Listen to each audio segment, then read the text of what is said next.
kind of fancy to it. It's a cremation of Sam McGee. Now the Northern Lights have seen queer sights, but the queerest they ever did see was that night on the shores of Lake Labarge I cremated Sam McGee.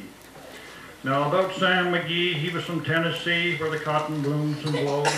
Why he left his home in the south to roam round the pole, only God knows. He was always cold, but then there was that land of gold. It seemed to hold him like a spell, though he'd often say in his homely way, God, I wished I'd lived in hell. Well, it was Christmas Day, and we were mushing our way over the Dawson Trail. Talkie or coal through the Parker fold, it stabbed like a driven nail. And if her eyes we closed and the lashes froze and sometimes you couldn't see, it wasn't much fun. But the only one to whimper was Sam McGee. And then that night as we lay packed tight in our robes beneath the snow, and the dogs were fed and the stars overhead were dancing heel and toe, he turned to me and, Cap, said he, I may cash in my chips this time round.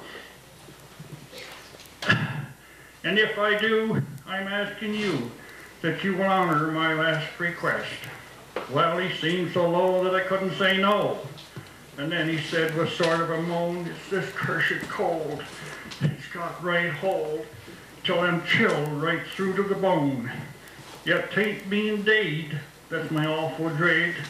It's that icy grave that pains. So I'm asking you, come foul or fair, that you'll cremate me last remains. Well, a pal's last need is a thing to hate, and I swore I would not fail. We started out the streak of dawn, but oh my God, he looked ghostly pale. He crouched in a sling, he raved all day of his home in Tennessee, and by nightfall, a corpse was all that was left of Sam McGee. There wasn't a breath in that land of death as I hurried horror-driven with a corpse half hid that I couldn't get rid because of a promise given. And then we came to the marge or the shores of Lake Labarge, and here a derrick lay. It was frozen in the ice, and I saw on a thrice that it was called the Owl's May. I looked at it and I thought a bit, and I looked at my frozen chum, and I said, here with a sudden cry is my Creator done. Some planks I tore from the cabin floor, and I lit the furnace fire. Some wood I found that was lying around, and I heaped the fire up higher. The flames they soared, and the furnace roared, and such a fire you seldom would see. And I opened the door to the glowing coals, and I tossed in Sam McGee.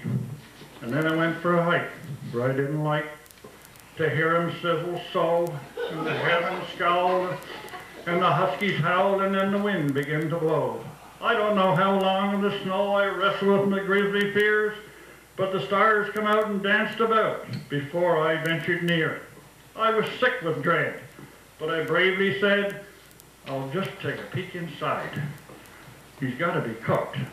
It's time I looked, and the door I opened wide. And there's that Sam, looking cool and calm in the heart of the furnace glow. And he said, Cap, would you close the door? It's warm in here, and I greatly fear you'll let in the cold and the storm. For you see, since I left Plumtree down there in Tennessee, it's the first time I've been truly, truly warm.